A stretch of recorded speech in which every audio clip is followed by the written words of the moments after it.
खराब मौसम के कारण दुबई इंटरनेशनल एयरपोर्ट पर फ्लाइट ऑपरेशन बाधित हुआ है, जिसके बाद दुबई इंटरनेशनल एयरपोर्ट की उड़ानों को दूसरे एयरपोर्ट की तरफ डाइवर्ट कर दिया गया। सूत्रों से मिली जानकारी के अनुसार दुबई इंटरनेशनल एयरपोर्ट के संचालक ने कहा है कि खराब मौसम के कारण 10 इनबाउंड उड़ानों को दुबई वर्ल्ड सेंट्रल और अन्य पड़ोसी हवाई अड्डों की ओर मोड़ दिया गया है और ये सब संयुक्त अरब अमीरात में एक धूल भरी आंधी चलने के कारण हुआ। वहीं राष्ट्रीय मौसम विज्ञान केंद्र ने खराब मौसम को लेकर जानकारी शेयर की। अबू धाबी और दुबई अंतर्राष्ट्रीय हवाई अड्डों पर दृश्यता 5 मीटर से भी कम हो गई है।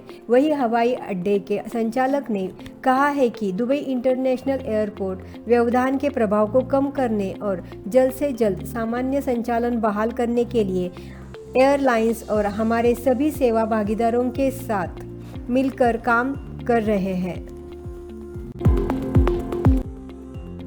सऊदी में रेसिडेंसी श्रम कानून और बॉर्डर सिक्योरिटी कानून का उल्लंघन करने के आरोप में हजारों लोगों को गिरफ्तार किया गया है। आंतरिक मंत्रालय ने बताया कि ज्वाइंट फील्ड अभियान के दौरान सुरक्षा अधिकारियों ने 14,837 आरोपियों को गिरफ्तार किया है। ये सारी गिरफ्तारी 4 से 10 अगस्त के बीच की है। इस दौरान रेसिडेंसी के 8,735, श्रम कानून के 4,335 और बॉर्डर सिक्योरिटी कानून के 17,067 उल्लंघन करने वालों को गिरफ्तार किया। इसके अलावा 468 ऐसे लोगों को गिरफ्तार किया गया है जो बॉर्डर से चोरी छिपे घुसपैठ की कोशिश कर रहे थे। इन मामलों में आरोपी साबित होने पर 15 साल तक की जेल और 1 मिलियन सऊदी रियाल तक का जुर्माना लगाया जा सकता है। अबू धाबी में एक महिला भारतीय प्रवासी ने लुलु ग्रुप इंटरनेशनल द्वारा आयोजित मॉल मिलीनियर डिजिटल ड्रॉ में 1 मिलियन दिरहम का इनाम जीत लिया है। जानकारी के अनुसार इस साल अप्रैल से अगस्त के पहले सप्ताह में अबू धाबी और अलैन में भाग लेने वाले 9 लुलु मॉल में से किसी को भी 200 दिरहम का न्यूनतम खरीदारी करने वाले दुकानदारों को भव्य ड्रॉ और अन्य साप्ताहिक पुरस्कारों में एंट्री करने के लिए एक कूपन नंबर मिला। मीडिया के अनुसार इस ड्रॉ में 2 बच्चों के भारतीय मां सेल्वारानी जोसेफ ने इस सप्ताह अपने 80 कूपन में से एक कूपन में जीत हासिल की है। जब मॉल प्रबंधक ने उन्हें जीत की जानकारी के लिए फ़ोन किया, लेकिन उनका फ़ोन नहीं लगा। हालांकि वो छुट्टी पर अपने पैतृक स्थान तमिलनाडु में थी। उनके पति एंटिनो सामी को इस जीत की जानकारी दी गई तो उन्होंने बताया कि ये बहुत ही नाटकीय था। वहीं उन्होंने बताया कि कूपन नंबर मेरे पत्नी के मोबाइल नंबर से रजिस्टर था।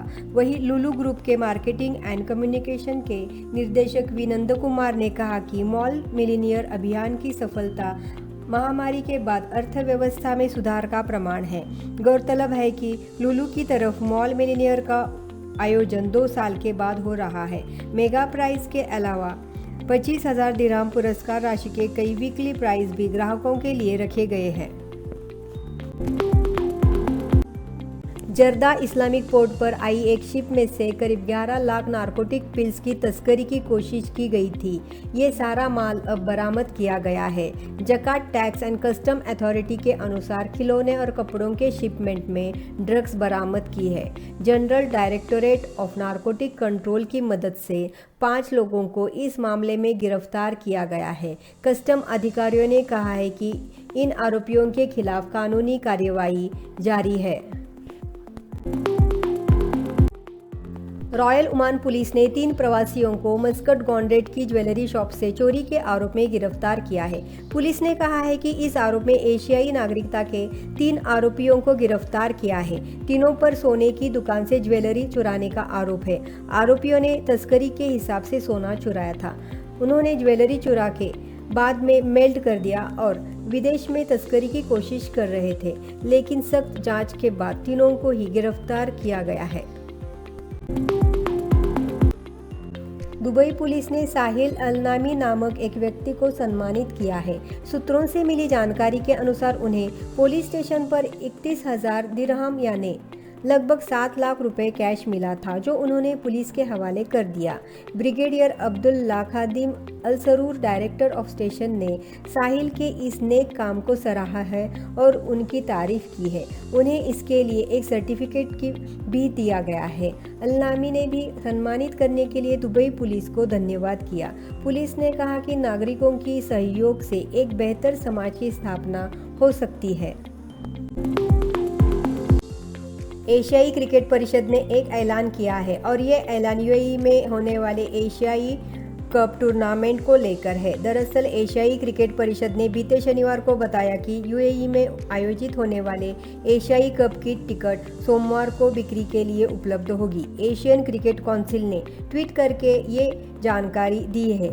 एशियन क्रिकेट काउंसिल ने जानकारी दी है कि 15 अगस्त से टिकट की बिक्री शुरू होगी।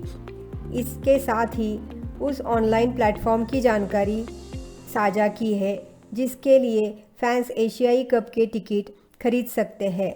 गौरतलब है कि टीम इंडिया का पहला मैच पाकिस्तान के साथ 28 अगस्त को दुबई में इंटरनेशनल स्टेडियम में खेला जाएगा। ऐसे में ये क्रिकेट फैन के लिए बड़ी खबर है। कंपनी के वेबसाइट पर इसकी टिकट अवेलेबल है। एशियाई टूर्नामेंट मूल रूप से श्रीलंका में होना था, वो अब दुबई में होने वाला है। अगले महीने से यूएई में वीज़ा को लेकर कई तरह के बदलाव सामने आने वाले हैं। Green residency, multiple entry, golden visa scheme जैसे कई सारी सुविधाएं प्रवासियों के लिए शुरू की जाएंगी। यूएई में रहने और काम करने वाले लोगों को इसका काफ़ी फ़ायदा होने वाला है। प्रवासी अगर चाहते हैं तो वीज़ा की मदद से लंबे समय तक अरब में रुक सकते हैं। इन्वेस्टिंग या इत्यादि की प्लानिंग कर रहे हैं तो इसके लिए भी स्पेशल वीज़ा की सेवा उपलब्ध है। मल्टी एंट्री वीज़ा, इसके लिए स्पॉन्सर की ज़रूरत नहीं होगी। आवेदक यूएई में 90 दिन तक रह सकता है और अगले और 90 दिन के लिए डेट बढ़ा सकता है। इस अवधि को फिर से 90 दिन के लिए बढ़ाया जा सकता है, यानी कि इस वीज़ा पर यात्री अधिक से अधिक 180 दिन के लिए रुक सकता है। इसके लिए आवेदक के खाते में $4000 होना चाहिए। रियल इस्टेट साइंटिस्ट, कुशल छात्र, अलग अलग क्षेत्रों में महारत रखने वाले 10 वर्षीय गोल्डन वीज़ा के लिए अप्लाई कर सकते हैं। स्टार्टअप वाले भी गोल्डन वीज़ा के लिए अप्लाई कर सकते हैं।